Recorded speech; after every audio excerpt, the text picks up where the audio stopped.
Assalamualaikum warahmatullahi wabarakatuh. Alhamdulillah wassalatu wassalamu ala rasulillah amma ba'du. Kepada pemirsa sekalian yang dirahmati Allah, alhamdulillah pada pagi hari ini kita bisa melanjutkan kajian kita tentang hadis-hadis Nabi Muhammad sallallahu alaihi wasallam. Pada pertemuan yang ketiga ini masih melanjutkan tentang hadis yang pertama di dalam kitab Al-Arba'in An-Nawawiyah, yaitu tentang niat.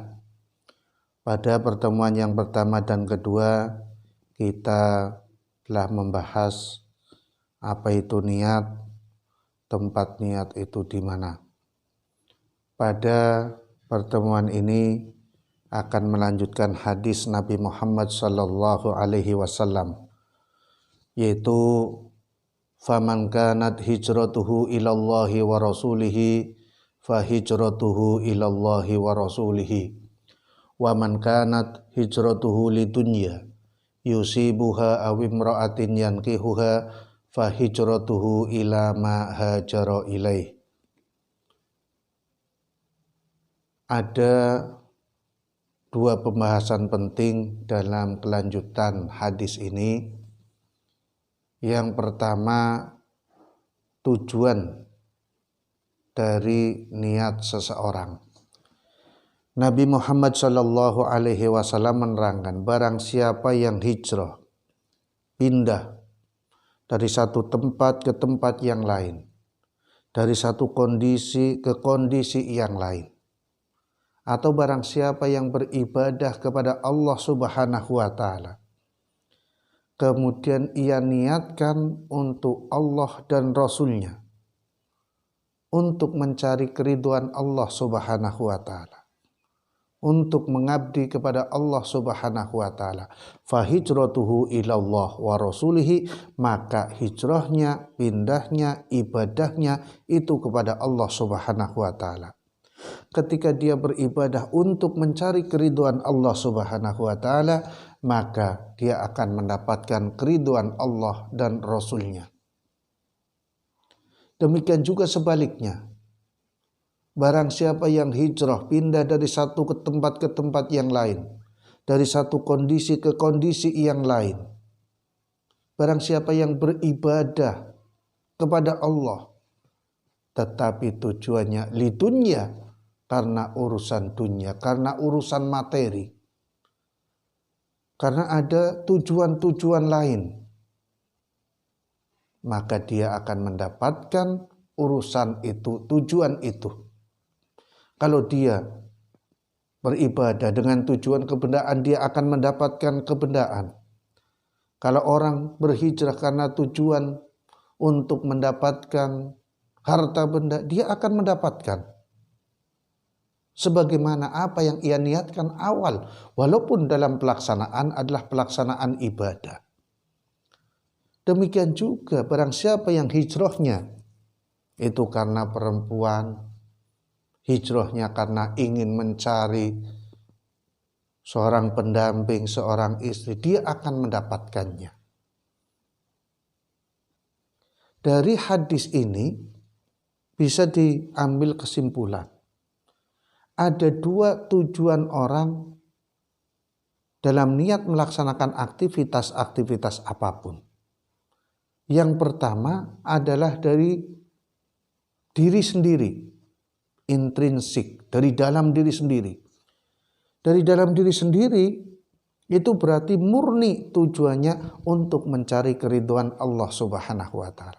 Kemudian yang kedua, dari pihak lain, dari luar diri kita, mau melaksanakan aktivitas ibadah karena apa? Seorang perempuan, karena apa? Seorang yang dituju, yang dicintai, atau karena harta benda, atau yang lain, berada di luar diri kita. Yang menarik dalam hadis ini, Nabi Muhammad sallallahu alaihi wasallam itu menjelaskan, kalau dia beribadah, dia berhijrah tujuannya untuk Allah dan Rasulnya, dia akan mendapatkan keridhaannya. Dan barang siapa yang berhijrah, beribadah karena tujuan keduniaan, karena tujuan seorang wanita, dia akan mendapatkan. Nabi Muhammad tidak mencela orang-orang yang mempunyai tujuan tidak baik, orang-orang yang mempunyai motivasi yang tidak benar. Tidak mencela, tidak mengatakan ini haram, tidak mencela kepada orang yang niatnya itu tidak baik, tidak kepada Allah Subhanahu wa taala. Karena apa? Karena bisa diambil pelajaran dalam hadis ini, berarti niat seseorang itu awalnya tidak baik, tapi nanti dalam perjalanannya dia membenarkan hatinya, membenarkan niatnya menjadi niat yang baik. Sebagaimana amaliyah yang dulu, tapi bisa ikhlasnya itu sekarang. Ibadahnya dulu, baru ikhlasnya sekarang. Dan ini pernah dicontohkan oleh Nabi Muhammad SAW ketika menceritakan tentang orang-orang Bani Israel. Ada 3 orang yang masuk ke dalam gua. Kemudian 3 orang itu berdoa dengan mengingat amaliyah yang dulu ia lakukan. Seandainya amaliyah yang dulu saya lakukan adalah baik, seandainya amaliyah yang dulu saya lakukan sempurna, ikhlas kepada Allah, maka pada saat ini dengan amal itu kami minta kepada Allah Subhanahu wa taala untuk dibukakan batu yang menutupi pintu gua. Ini diceritakan oleh Nabi Muhammad SAW yang artinya amaliyah dulu bisa ikhlasnya yang sekarang. Yang kedua dari pemahaman hadis ini mengatakan bahwa niat yang berasal dari luar diri manusia, niat karena tujuan harta benda, niat supaya dipuji, niat supaya mendapatkan seorang perempuan, itu boleh-boleh saja. Yang terpenting nanti dalam hati dan pikiran kita bagaimana kita bisa mengolah, melatih hati kita supaya yang tujuan awal itu karena kebendaan, karena seorang perempuan, itu menjurus kepada Allah Subhanahu wa taala untuk mencari keridhaan Allah Subhanahu wa taala. Sebagai contoh, ketika kita mengajarkan kepada anak-anak kita, anak kita diajarkan untuk melaksanakan kebaikan-kebaikan, untuk sholat yang baik, untuk sekolah yang rajin, untuk belajar.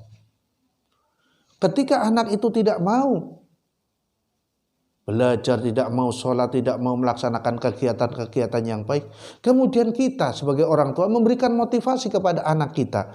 Nih, kalau kamu belajar dengan baik, rajin, ranking 1, ini dapat hadiah. Anak itu, saya akan mendapatkan hadiah.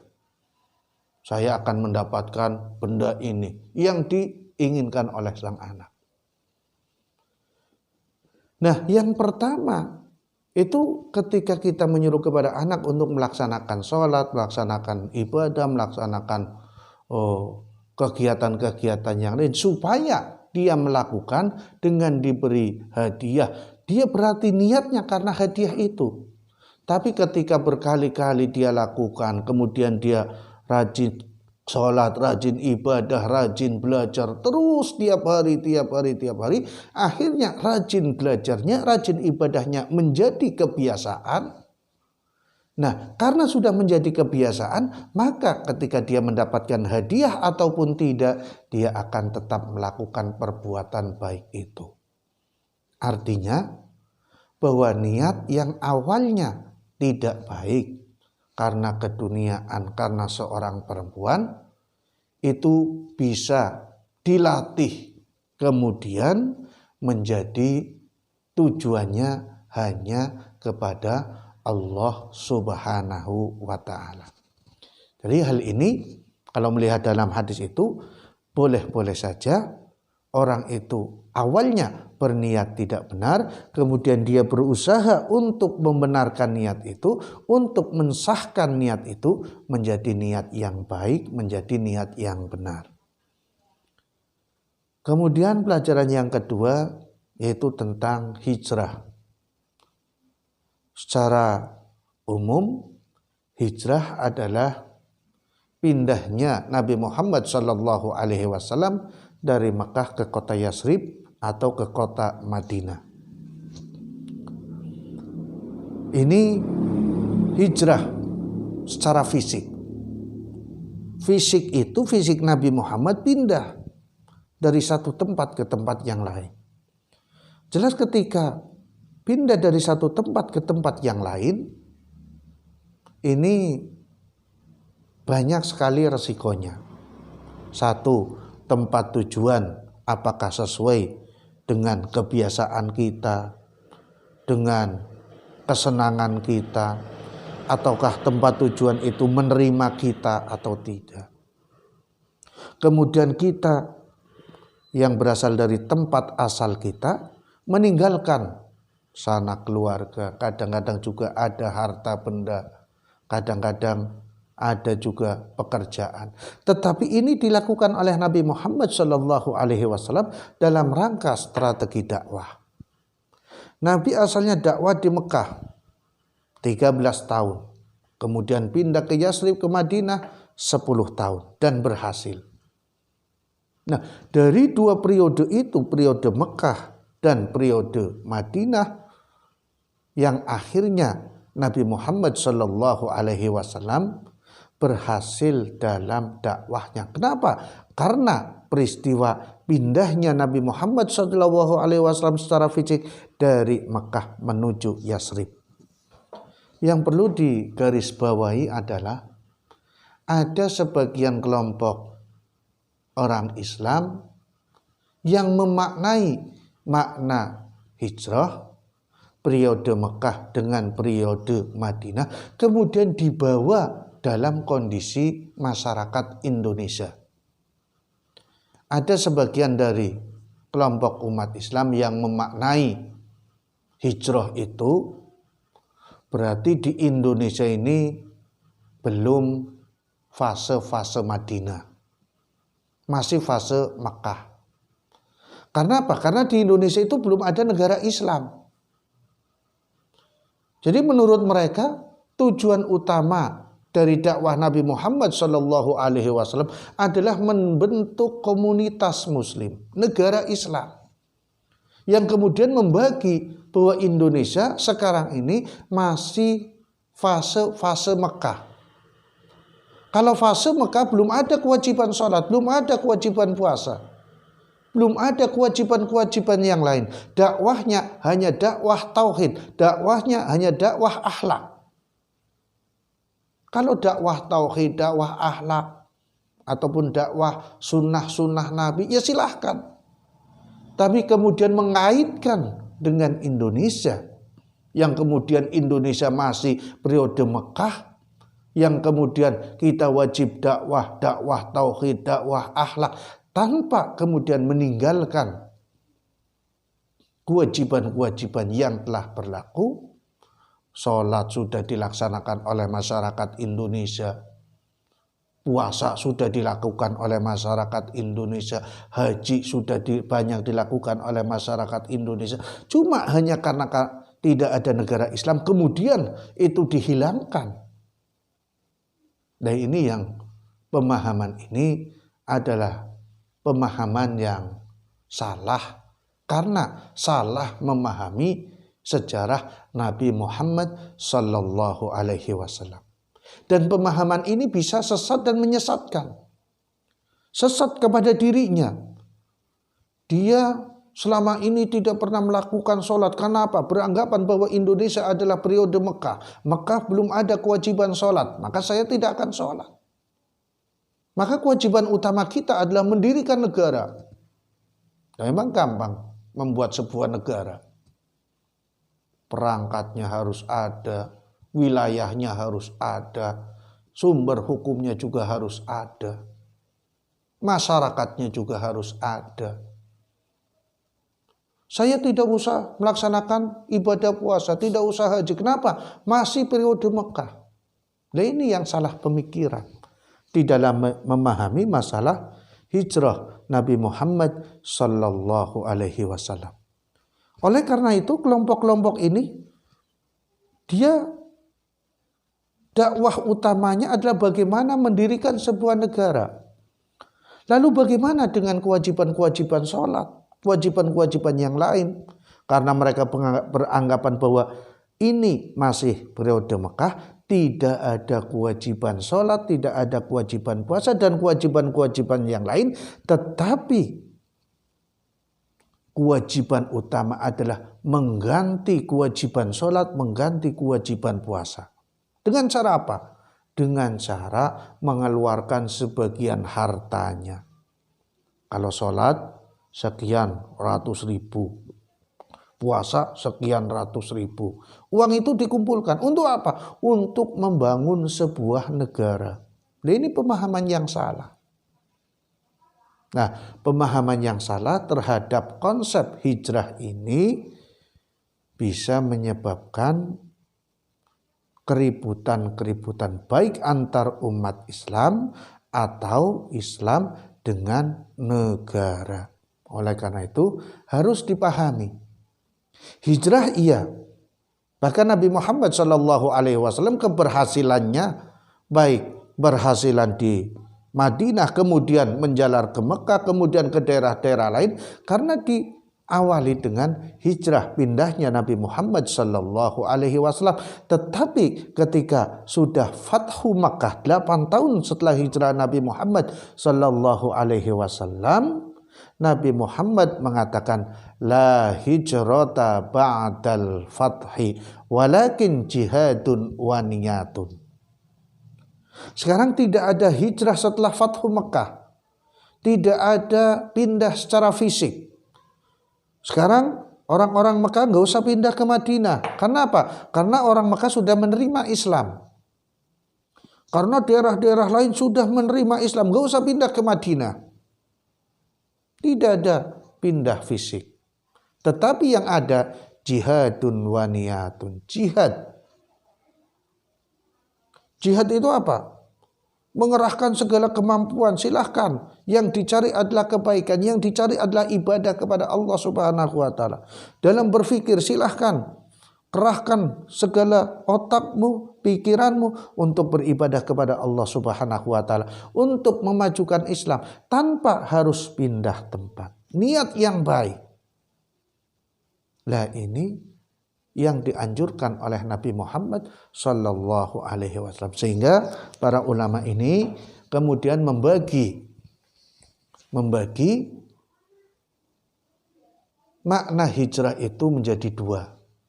Ada yang hijrah makaniyah, hijrah tempat, pindah tempat. Ada yang hijrah maknawiyah. Secara maknawi pindah. Dari satu perbuatan yang tidak baik pindah kepada perbuatan yang baik. Sebagaimana yang diungkapkan oleh sahabat Umar bin Khattab ketika beliau mengatakan al-hijratu farraqat bainal haqqi wal batil. Hakikat daripada hijrah pindah adalah memisahkan antara yang hak dengan yang batil, yang baik dengan yang buruk. Kemudian kita melakukan hal-hal yang hak, melakukan hal-hal yang baik. Ini pemahaman saya tentang hadis Nabi Muhammad sallallahu alaihi wasallam tentang niat. Di mana kalau kita memahami makna hijrah yang baik, maka tidak akan sesat dan menyesatkan kepada orang lain. Wallahu alam.